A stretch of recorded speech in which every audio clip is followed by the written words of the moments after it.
Hello everybody, what's going on? Jerome here. Today I have for you guys an awesome new Minecraft showcase, that being an entire new amusement park. Now I've already done one about an amusement park island, but this one definitely takes the cake. It's actually an amusement park building, I guess you could say. It has multiple layers to it. We're on layer 3 right now, and I'm just going to take you down between the layers so I can show you guys everything. So the top layer is the roller coaster layer. Right here you can tell there's a roller coaster over there. That's the biggest one on the map. You even have to take a bridge over to it. You also have this one which climbs throughout this entire tower area, which is actually pretty cool, and I like this one a lot.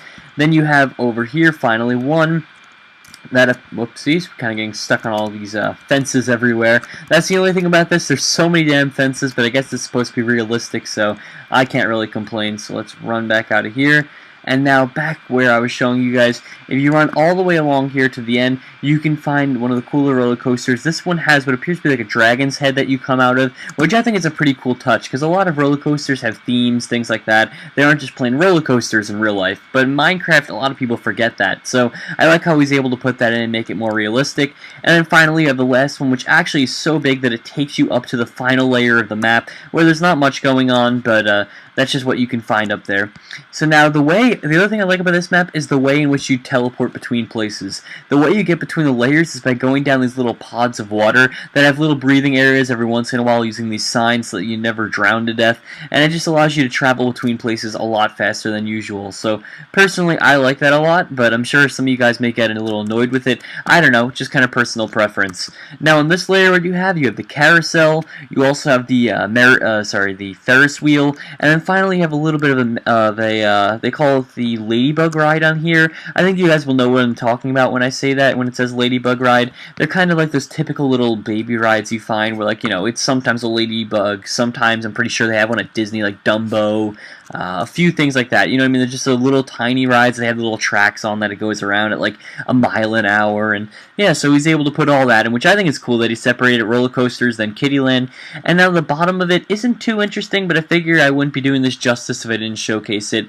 And what it really is simply put, it's kind of just the entrance to the park, as well as just kind of the surrounding areas, which I think is pretty cool that, you know, that he went through the trouble of making that in, because a lot of people just look over the finer details like that, so I thought that was pretty cool. Now you're probably wondering, Jerome, what can I use this map for? Well, there's a couple things. You could use this thing for, and the most popular thing I think, which I'm going to probably talk to Mitch about doing, is having a Raid the Amusement Park game, where we sit up there and hide in the amusement park, and you'd have, say, 15 to 20 people who have weaker armor try and rush up there and try and take over the amusement park. I think that would be a little bit of fun. You could also do it vice versa, where there's a bunch of people in there with weaker armor, and the stronger armored people have like maybe 5, 6, 7 people try and rush them. That would be kind of cool as well. And it's just so many things you can do with it. A couple other things you can do with it as well is easily just put it into a server. This would be a pretty cool spawn, but I guess you'd have to ask permission for that first. A lot of people like to have permission before their maps are used, which is perfectly understandable.